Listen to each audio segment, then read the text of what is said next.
আজি মন কি বাতৰ যোগেদি ভাৰতবৰ্ষৰ জনগণক মাননীয় প্ৰধানমন্ত্ৰী নৰেন্দ্ৰ মোদী ডাঙৰীয়াই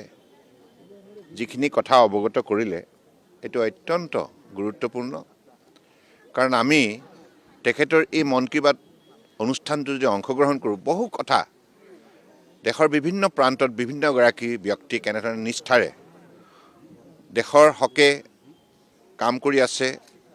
আৰু কেনেধৰণে বিভিন্নগৰাকী ভাৰতীয় সন্তানে দেশ বিদেশৰ পৰা সুনাম তেখেতসকলে বুটলিবলৈ সক্ষম হৈছে। গতিকে এই কথাখিনি আমাৰ উঠি অহা প্ৰজন্মৰ বাবে দেশৰ প্ৰতিগৰাকী নাগৰিকৰ বাবে অত্যন্ত দৰকাৰী। আজি মন কি বাত 129 সংখ্যক মন কি বাত আৰু প্ৰতিটো মন কি বাতৰ অনুষ্ঠানত মই ভাবোঁ মাননীয় প্ৰধানমন্ত্ৰী ডাঙৰীয়াই দেশৰ বিভিন্ন প্ৰান্তৰ পৰা বিভিন্ন ঠাইত যিবিলাক উল্লেখযোগ্য কাম হৈছে, এই সকলোবিলাক কাম ৰাষ্ট্ৰ নিৰ্মাণৰ বাবে,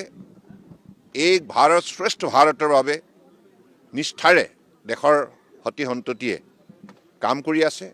গতিকে এনেধৰণৰ অনুষ্ঠানত তেখেতসকলৰ সেই উল্লেখযোগ্য পদক্ষেপৰ সন্দৰ্ভত যেতিয়া দেশৰ 140 কোটি জনগণক অৱগত কৰা হয়, সেই ঠাইত যিসকলে নিষ্ঠাৰে এই কামত আত্মনিয়োগ কৰিছে তেখেতসকলে ভাবিব নোৱাৰাকৈ উৎসাহিত হয় আৰু তেখেতসকলৰ শুভাকাংক্ষী, তেখেতসকলৰ পৰিয়াল, অৰ্থাৎ এখন দেশত মাননীয় প্ৰধানমন্ত্ৰী ডাঙৰীয়াই দেশবাসীক উদ্বুদ্ধ কৰাৰ বাবে, মনোবল যোগান ধৰাৰ বাবে আৰু আত্মবিশ্বাস জগাই তোলাৰ বাবে যিখিনি মহৎ পদক্ষেপ লৈছে